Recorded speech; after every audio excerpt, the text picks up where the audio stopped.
শিক্ষা জানতে চাই এই ইসরা ও মেরাজকে বা মেরাজের ঘটনাকে কেন্দ্র করে। সেটি হলো এই যে আজ যে সমাজে আমাদেরকে বলা হচ্ছে যে রজব মাসের 27 তারিখে ইসরা ও মেরাজ, এটা বলা হচ্ছে না, এবং অনুষ্ঠান করা হচ্ছে, উদযাপন করা হচ্ছে, সরকার ছুটিও দিয়েছে।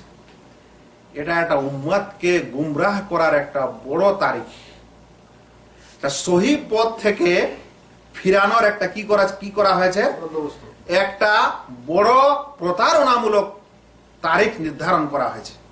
আমি নিজের পক্ষ থেকে বলতে চাচ্ছি না, এটি হচ্ছে বুখারী শরীফের সবচেয়ে শ্রেষ্ঠ ভাষ্যকার। এটা কি বুখারী শরীফের সবচেয়ে উত্তম, বুখারী শরীফের সবচেয়ে উত্তম সারাহ, উত্তম ভাষ্যকার হচ্ছে ফাতহুল বারী। এই ফাতহুল বারীর লেখক ইবনে হাজার আসকালানী। তিনি দারুস সালামে এই বইটি ছাপা, খণ্ড হচ্ছে 7 আর পৃষ্ঠা হচ্ছে 254 থেকে 255। সেখানে তিনি ইসরা ও মেরাজ কবে ঘটেছিল এ সম্পর্কে কিছু আলোচনা করছেন। শুনেন, আমি সংক্ষিপ্ত আকারে বলি, হাওয়ালা দিলাম, কারো সন্দেহ থাকলে খুঁজে নিতে পারেন।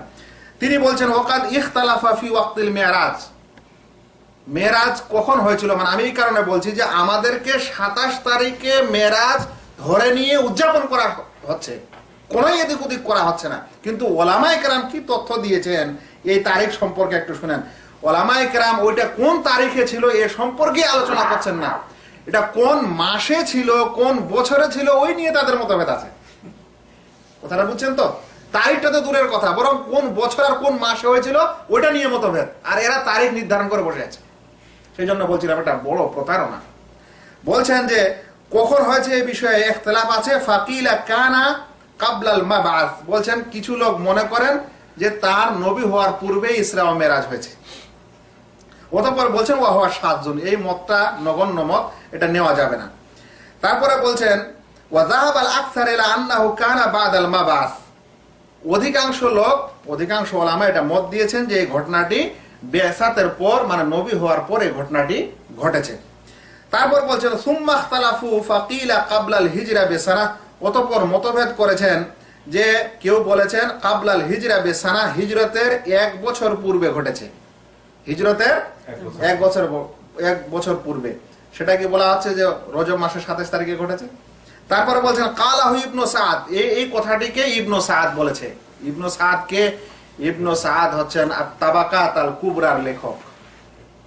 আত-তাবাকাত আল কুবরার লেখক হচ্ছেন ইবনে সাদ। এই বইটি বর্তমানে প্রায় 10 খণ্ডে, তাবাকাত আল কুবরা, আত-তাবাকাত আল কুবরা ইবনে সাদের বই। আপনারা লাইব্রেরিতে আছেন বলে আমি বইটার এই খণ্ডটা নিয়ে এসেছি যেখানে এই ঘটনাটি বর্ণনা আছে। ইবনে সাদ এই তারিখ বা এই সিরাতটি আমাদের প্রত্যেক ইসলামিক ইতিহাস বা ঐতিহাসিক এবং মুআররিখকে এই বইয়ের সাহায্য নিতে হয়, কারণ এটা এত পূর্বের লেখা বই যে আপনারা শুনলেই অবাক হবেন যে ইবনে সাদ জন্মগ্রহণ করেছে 168 হিজরিতে। তাহলে কত বছর আগের লেখক? 1300, 1350 বছর, 1300 বছর আগের লেখক। এরকম লেখক যে মতটা দিচ্ছেন, ওই মতটা ভালো হবে না আজকার আমাদের এই সব অমুক মুকাররমা তমুক মুকাররম মসজিদের ইমামের কথা ভালো হবে? সেই মতটি তিনি বলছেন, ইবনে সাদ এখানে তিনি বলছেন কি যে সেটা হিজরতের পূর্বে ঘটেছে। ইবনে সাদ এটা বলেছে ওয়া বিহি জাযামান নাওয়াবী, এবং ইমাম নাওয়াবী এটাকে দৃঢ় মত হিসাবে বর্ণনা করেছেন, মানে এটাকে তিনি শক্ত মত দিয়েছেন যে এটাই। ইমাম নওয়াবীকে, ইমাম নওয়াবী ওই লেখক যিনি ইমাম মুসলিমের শারহ করেছেন। ইমাম নওয়াবী সেই আলেম যিনি আল মাজমু গ্রন্থটি লিখেছেন, ফিকার বই। তিনি বলছেন এরকম ঘটেছে। অতঃপর ইবনে হাজাম এই মতটিকে ইজমা বলেছেন, যে এটা মনে হয় ঐক্য মত, তবে ইজমা হয়নি। বলছেন এই কারণে ইজমা হয়নি কারণ এই বিষয়ে অনেকগুলা মত তারপরে বলা হয়েছে। তারপরে বলছেন দেখেন ওয়াকিলা বিসিত্তাতে আশহর, হিজরতের 6 মাস পূর্বে ঘটেছে। বলছে এই মতটি আবুর রাবি বিন সালেম বলেছে। ওয়া হাকা ইবনু হাজাম, ইবনু হাজাম বলেন। তারপরে বলছেন কানা ফি রজব সানাতা ইসনাতাই আশারা মিনান নবুওয়া, রজব মাসের 12তম সনে এটা ঘটেছে। রজব মাসটা পাওয়া গেল ইনার একটা মতে, কিন্তু তারিখটা কি পাওয়া গেল তবুও? তারপরে শুনেন ওয়াকিলা বি আহাদা আশারা শাহরান জাযাবা বিহি ইব্রাহিম আল হারবি, ইব্রাহিম হারবি তিনি তার পুক্ত মত হিসাবে বলেছেন যে 11 মাস পূর্বে হিজরতের এটা ঘটেছে।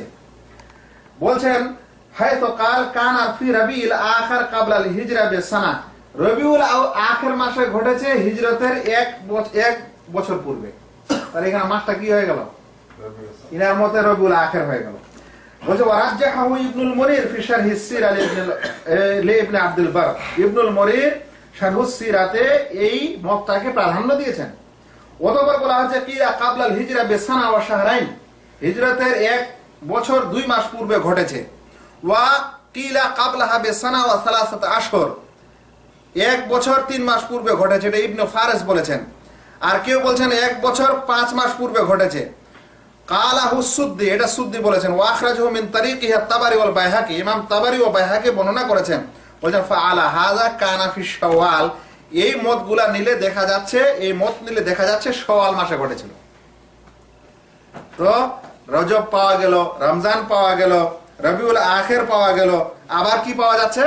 শাওয়াল পাওয়া যাচ্ছে, রবিউল আউয়াল।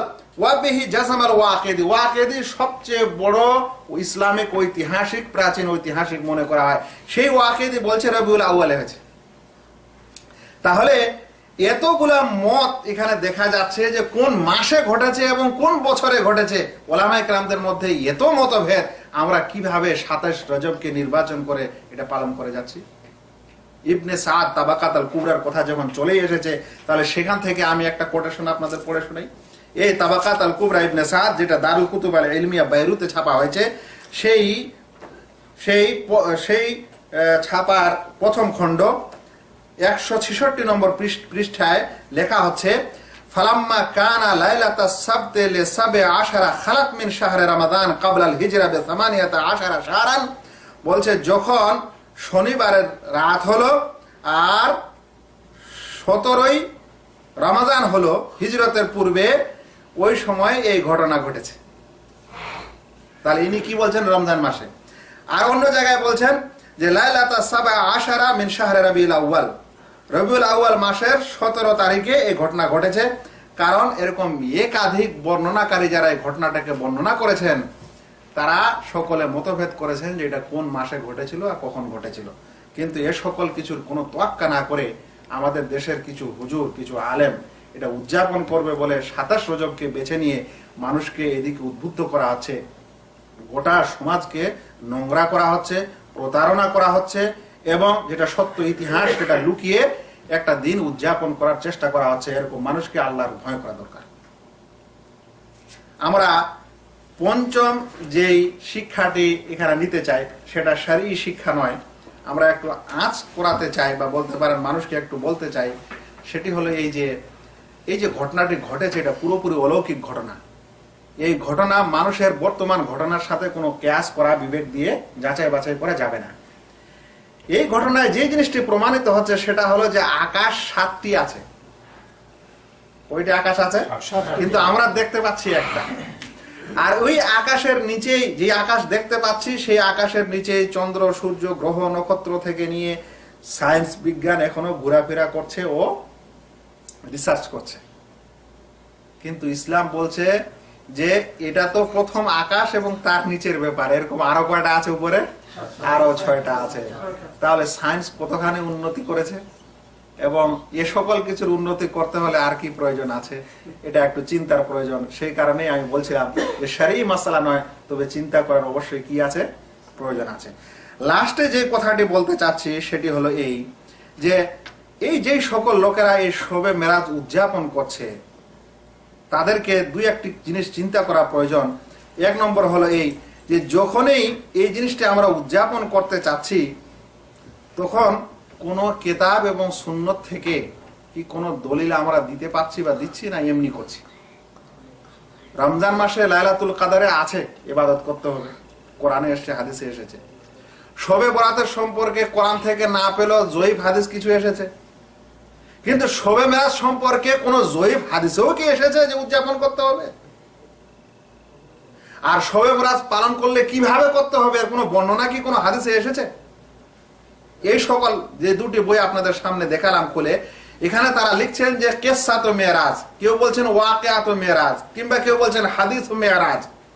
কিন্তু এ কথা তো কেউ বলছে না যে মেরাজ উদযাপন করতে হবে। কোন একটি ঘটনা ঘটেছে আল্লাহ রাসূল সাল্লাল্লাহু আলাইহি সাল্লামের যুগে বলে সেটাকে ইবাদতের করে নিতে হবে এরকম তো না। বদর ঘটেছিল, উহুদ ঘটেছিল, প্রথম ওহী এসেছিল, লাস্ট ওহী এসেছিল, সবগুলাকে তাহলে উদযাপন করব?